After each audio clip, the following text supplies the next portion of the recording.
Ya, setelah kita tadi tanya-tanya sama alumni Fata Al-Muntadhor, sekarang kita tanya sama inspekturnya. Inspektur jenderal ini. Oh, jenderal. Bukan inspektur lagi ini jenderal. jenderalnya. Tertinggi banget ya. Tertinggi. Oh iya.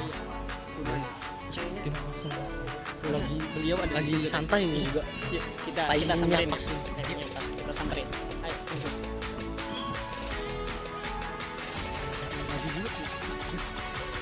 Assalamualaikum. Waalaikumsalam warahmatullahi wabarakatuh. Enak kita seragaman barang. Alhamdulillah. Gimana? Jadi gini kan, Kak Muat nih. Ya, betul. Kak Muat dari sebagai jenderal Fata Al-Muntadhor. Nah, itu sebutan teman-teman semuanya itu. Gimana? Jadi nih mau tanya sedikit tentang tujuan diadain kemah ini itu buat adik-adik itu supaya gimana aja sih, Kak? Oke. Sebetulnya kalau kemah Fata itu sudah sangat lama sekali. Jadi ketika ya ini sejarahnya dulu aja ya, sedikit mengupas sejarah. Kalau di era zaman saya dulu di Fata itu memang kan masih campur santri itu, cuma memang hanya khusus usia di bawah 15 tahun. Memang Fata kan berdiri sekitar tahun 72, pendirinya langsung dari beliau Y. Habib. Kalau saya generasi keberapa ya? Yang jelas ketika saya di Fata itu asrama H belum ada. Dan pada saat pertama kali saya ikut Fata itu memang sudah ada perkemahan. Cuma setiap tahun itu hanya tempatnya menetap. Kalau dulu di pantai. Dan waktunya pun hanya Kamis pagi berangkat, Jumat sore pulang. Tapi selalu beliau Kiai Habib pada saat itu mesti hadir terus. Nah, terus kebetulan ketika saya menjadi kepanitiaan itu saya mencoba matur dengan pembina saya pada saat itu almarhumlah Pak Harun Safruddin, sama yang saya masih ingat itu juga sudah almarhum dari Cirebon, itu memang juga ada. Saya coba matur ke pembina kalau memang bisa diizinkan 3 hari bagaimana. Akhirnya pembina pada saat itu matur langsung ke beliau Kiai Habib, alhamdulillah diizini. Dan mulai saat itu perkemahan Fata Al-Muntadhor berlangsung 3 hari. Cuma ketika zaman saya itu tenda anggota itu baru 5. Putra 3 tenda, putri 2 tenda. Jadi paling kalau katakanlah 1 tenda 10 ya berarti ya cuma putra putri 50. Tapi masih jadi 1 dulu, kegiatannya jadi 1. Saya masih ingat pertama kali perkemahan Fata 3 hari 2 malam itu di Karangrejo pada saat itu. Jadi sedikit cerita dari Fata Al-Muntadhor memang semacam itu. Terus kaitan dengan kegiatan pramuka itu kalau pada hakikatnya berakhirlah sudah lomba futsal Regu Jamal melawan jadi Hirmi. pramuka itu Sekarang sebagai tim baju tahun di Regu Fata Al-Muntadhor Sokro. pramuka itu sebagai baju.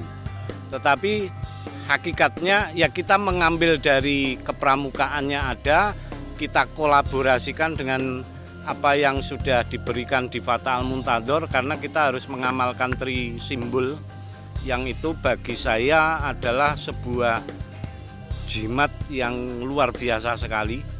Jadi as-saja'ah, at-tawadhu, akhlakul karimah ini bagi saya sangat-sangat luar biasa sekali. Dan memang dari situ saya secara pribadi bisa merasakan memang beliau membuat tri simbol ini bukan main-main. Memang kalau 3 itu bisa dipenuhi, bisa diamalkan dimanapun, kapanpun, Pak, insya Allah untuk ke depan langkah siapapun ini mesti akan semakin mudah, dan di samping itu ada nilai berkahnya itu. Ya, ini kalau visi misi dari terbentuknya Fatah Al-Muntadur ini, yang jelas visi misi dari terbentuknya Fatah Al-Muntadur kan karena memang di era zaman Kiai Habib itu kan memang belum ada santri yang kecil-kecil, memang belum ada. Cuma ketika saya tanya dengan alumni yang dulunya juga pernah menjadi bagian baik itu dari pembina Fatah pertama ataupun anggota Fatah pertama, itu ya memang untuk mengumpulkan santri yang memang notabene masih usia di bawah daripada 17 pada saat itu. Jadi masih yang kecil-kecil dikumpulkan oleh beliau. Cuma di era awal Fatah Al-Muntadur belum ada perkemahan yang saya tahu.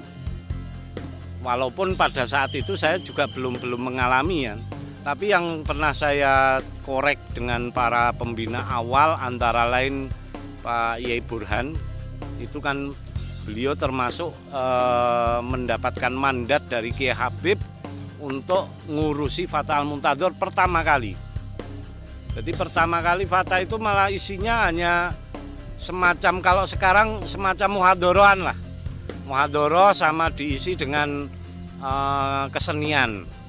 Ini menurut beliau di era pertama memang semacam itu. Nah mulai tambah dan seterusnya akhirnya mulai dikembangkan. Cuma untuk pertama kali kapan ada kemah ini saya belum menemukan itu. Karena ketika saya masuk di Fatah Al-Muntadur ini memang sudah ada. Karena saya juga mengikuti. Cuma ya 1 hari 1 malam. Itu pun tempatnya di pantai dan ya hanya melulu kegiatan semacam refreshing tapi dikemas dalam baju kepramukaan. Nah, terus akhirnya berkembang ya saya pikir apa salahnya kalau kita juga mengamalkan walau mungkin masih sedikit ya dari apa yang didapatkan di pondok. Akhirnya berkembang, terus ada dakwah pilhal dan yang lain sebagainya. Itu saya pikir sebuah keharusan dari pondok pramuka. Makanya saya tetap dimanapun saya akan mengedepankan dengan pramuka santri. Jadi tidak hanya pramuka dok, tapi tetap kalimat santri tetap harus saya ikutkan. Karena ya biar apa? Jadi pramukanya dapat, santrinya juga dapat. Itu yang saya harapkan. Makanya saya juga sempat ngobrol dengan para pengasuh pondok yang saya kenal, terutama kaitan kegiatan pramuka. Saya melontarkan gagasan itu terus terang. Tetap dari pesantren kita harus bangga dengan santri kita, walaupun dengan kegiatan pramuka, maka pramuka santri itu jangan dilepaskan. Itu 2 kalimat yang harus menjadi satu. Banyak banget itu. banyak banget ilmu yang bisa kita dapat, yang penonton juga bisa dapat. Ya, yang jelas ya semoga aja ya untuk santri Termas, walaupun saya sering mengatakan bahwa trisimbol itu kan memang dispesialkan hanya untuk anggota Fatah Al-Muntadur. Tetapi non Fatah pun ya kalau memang dia atau katakanlah santri Termas bisa 3 itu, as-saja'ah, tawadhu, akhlakul karimah, fa insyaallah itu modal yang memang harus tidak hanya sekedar tapi benar-benar santri Termas harus bisa mengamalkan itu.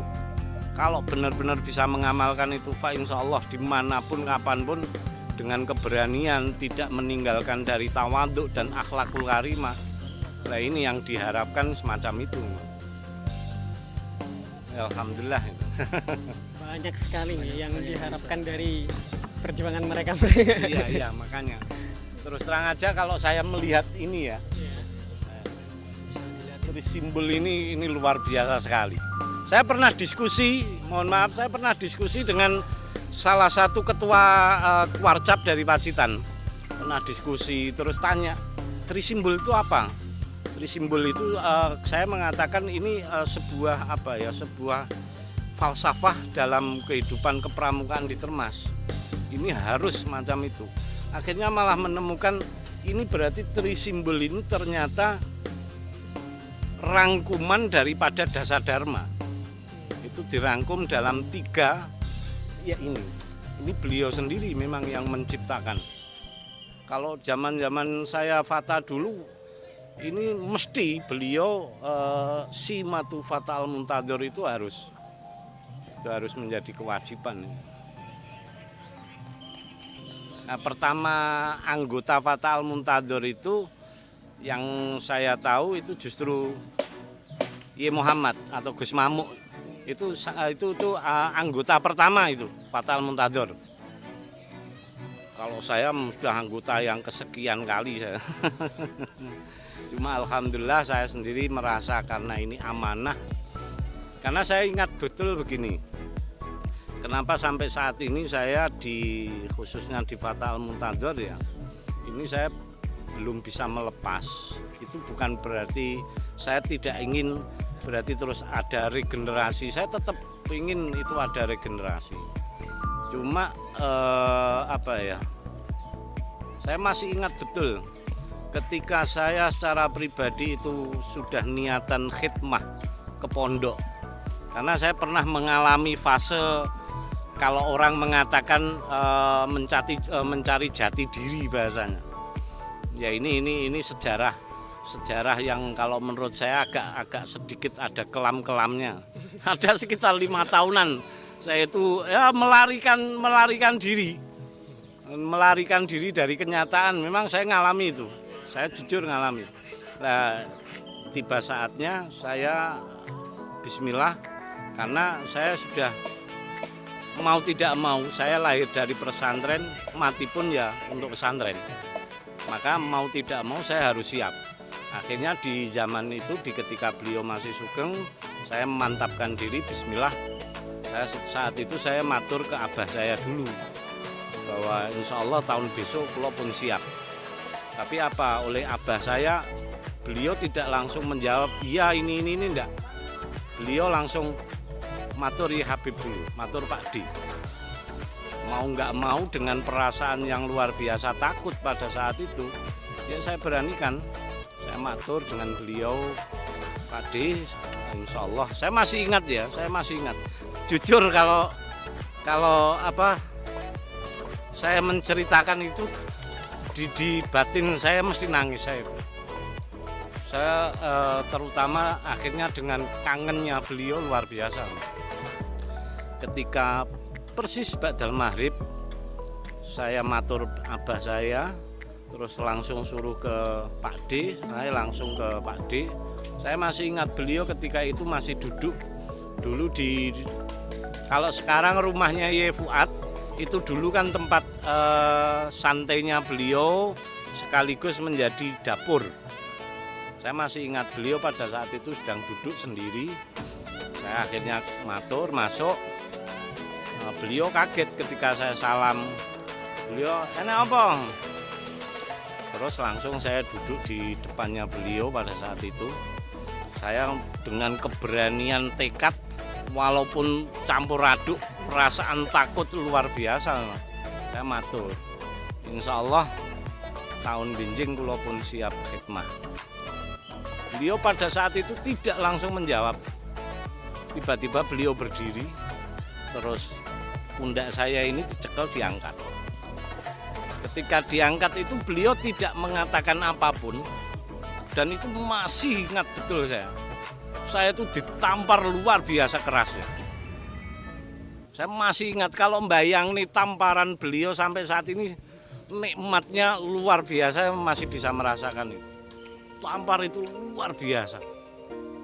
Saya sempat untung nggak semaput pada saat itu, karena wis wedi ditambahi ditampar ya otomatis kan balung rasanya ambrol kabeh. Tapi saya tetap warung drengkeli berdiri. Setelah itu baru saya dipeluk oleh beliau. Dipeluk, terus beliau tidak memberikan pengarahan kok mulang ini dan yang lain sebagainya, sama sekali enggak. Langsung beliau memberikan amanah gini. Bocah-bocah bloha saiki tak pasrahke awakmu. Bloha itu dalam konteks itu sudah ada.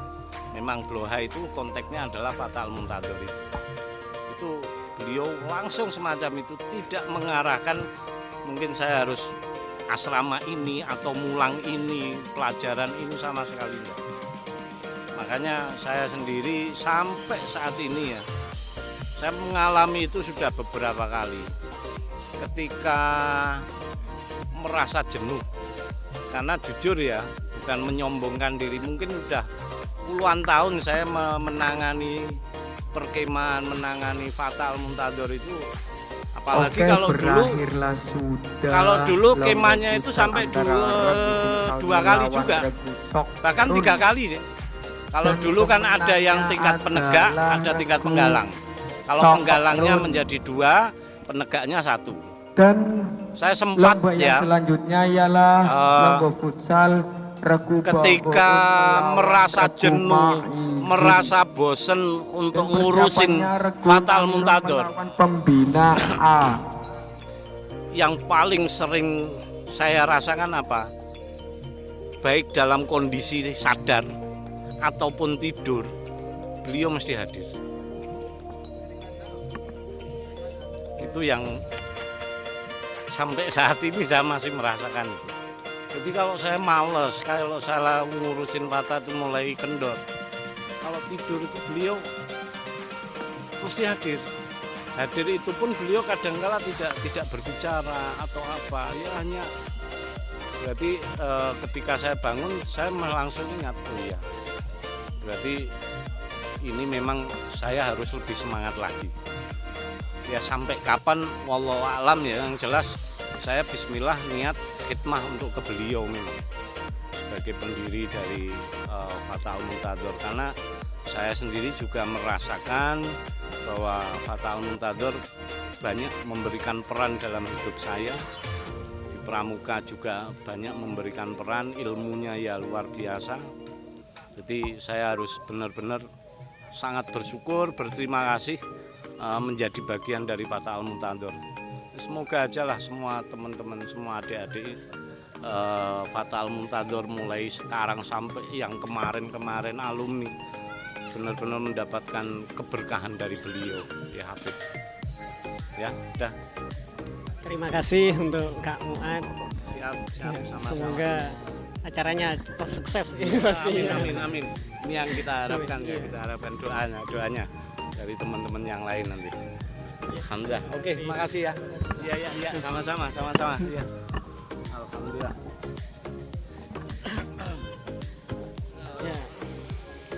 Ya. Banyak banget nih.